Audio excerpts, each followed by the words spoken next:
সময় seven up আমাকে নিয়ে টোল করা হয়, খুব বেশি চর্চা করা হয় আমাকে নিয়ে। এত চর্চা করা হয় আমার জীবনের উপর আমার বিতৃষ্ণা এসে গেছে। তাই বুঝি? সেভেন আপ কেমন আছো? তুমি তো ভালোই আছো। বেঁচে বাঁচাও আমাকে নিয়ে টোল করে, কি যে আমি রসের হারিয়ে গেলাম মনে হয়।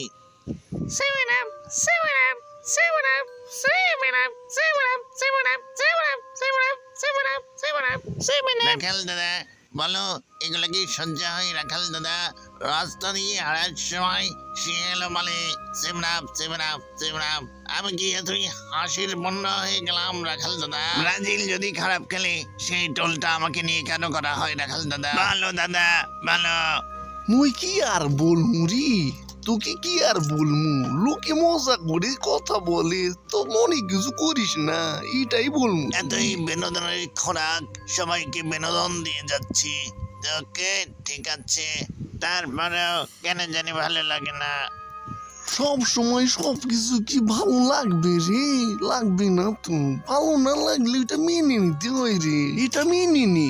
তারপরেও রাখেল দাদা আমাকে যদি একটু সম্মান দিয়ে কথা বলতো, কে না চাই সম্মান হোক, সম্মান তো সবারই দরকার রাখাল দাদা।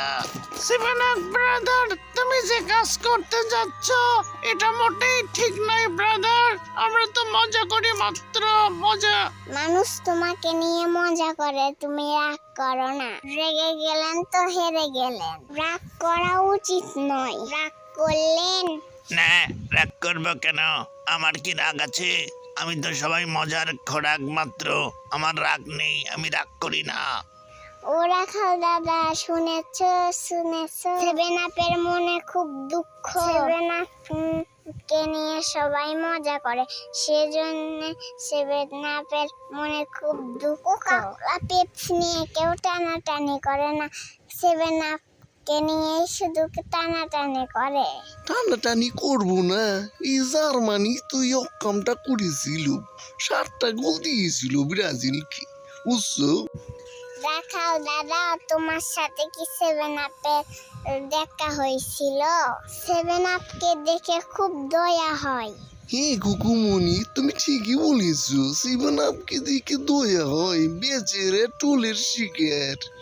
খাল দাদা, তোমার গরুগুলো তো অনেক সুন্দর, তোমার গরু কি কোনোদিন সেভেন আপ খায়? বলো দাদা। না রে কুকুমনি, গরুগুলো 7 আপ খাইতে যাবি কেন? ওরা তাজা ঘাস খায় রে কুকুমনি, তাজা ঘাস। ও তাই বুঝি? ঠাকুর রাখাল দাদা, আমি স্কুলে যাব।